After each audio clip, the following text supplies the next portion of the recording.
வணக்கங்க. எல்லாரும் இன்னைக்கு டிவிகேவோட மகளிர் தின நிகழ்ச்சியை பார்த்திருப்பீங்க. நானும் பார்த்துட்டு இருந்தேன், என்னதான் சொல்றாருன்னு பார்க்கலாம் அப்படின்ட்டு. பாத்தீங்கன்னா நிறைய விஷயங்கள் சொல்லிட்டு இருந்தாரு. 2000 ரூபா கொடுக்குறேன், 1 பவுன் நகை கொடுக்குறேன், தாய் மாமன் சீரு, அண்ணன் சீரு, என்னென்னமோ சொல்லிட்டு இருந்தாரு.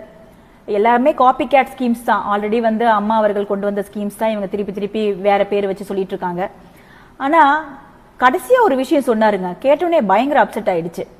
அதாவது என்ன சொன்னாருன்னா, இப்போ ஒரு ரீசெண்டா ஒரு பிரச்சனை போயிட்டு இருக்குல்ல, அதை பத்திலாம் நீங்க போராடிட்டு இருக்கீங்க, அப்புறம் நீங்க ஹர்ட் ஆகுறீங்க, ரசிகர்கள் பார்த்து சொல்றாரு ஹர்ட் ஆகுறீங்க, நீங்க ஹர்ட் ஆகுறத பார்த்து எனக்கும் ஹர்ட் ஆகுது அப்படின்னு சொல்லிட்டு அதோட நிறுத்தி இருந்திருக்கலாம். ஆனா அதுக்கப்புறம் ஒரு வார்த்தை சொன்னாருங்க, அதெல்லாம் அவ்வளவு வர்த் இல்ல அப்படின்னாரு. ஏதோ ஆடியோ லான்ச்ல பஞ்ச் டைலாக் பேசுற மாதிரி நினைச்சிட்டு, பெரிய மாசா சொல்றதா நினைச்சிட்டு சொன்னாரு. நாமளும் நீங்களும் சேர்ந்து மக்களுடைய பிரச்சனைகளை மட்டும் பார்ப்போம், சரிங்களா? அவ்வளவுதான் ஹர்ட் ஆகுதுங்க, அதெல்லாம் வருத்தலாம் கிடையாது. எவ்வளவு பெரிய ஒரு தப்பு தெரியுமா அது? ஒரு லீடரா, ஒரு அக்கௌண்டபிளான ஒரு லீடரா, ஒரு கட்சி லீடரா, ஒரு விமென்ஸ் டே நிகழ்ச்சியில, பெண்கள் தின நிகழ்ச்சியில நின்னுட்டு நீங்க என்ன பேசுறீங்க? உங்களுடைய மனைவி அது தப்போ ரைட்டோ அதுக்கு நான் வரல.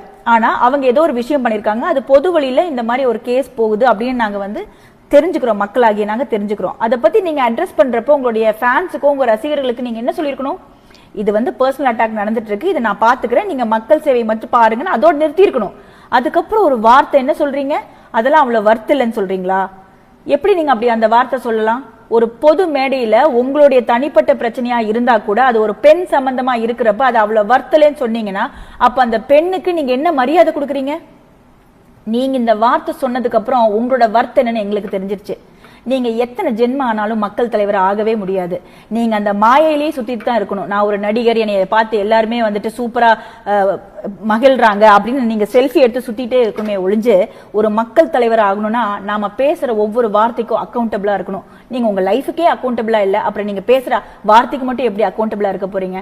இந்த ஒரு வார்த்தைனால உங்களோட வர்த் எங்களுக்கு தெரிஞ்சிருச்சு. தயவு செஞ்சு இனிமேலாவது பொது மேடையில பேசுறப்ப என்ன பேசுறோம், அது மத்தவங்களுக்கு எப்படி அது ஒரு எடுத்துக்காட்டா போகும் அப்படிங்கறத யோசிச்சு தயவு செஞ்சு பேசுங்க. நன்றி, வணக்கம்.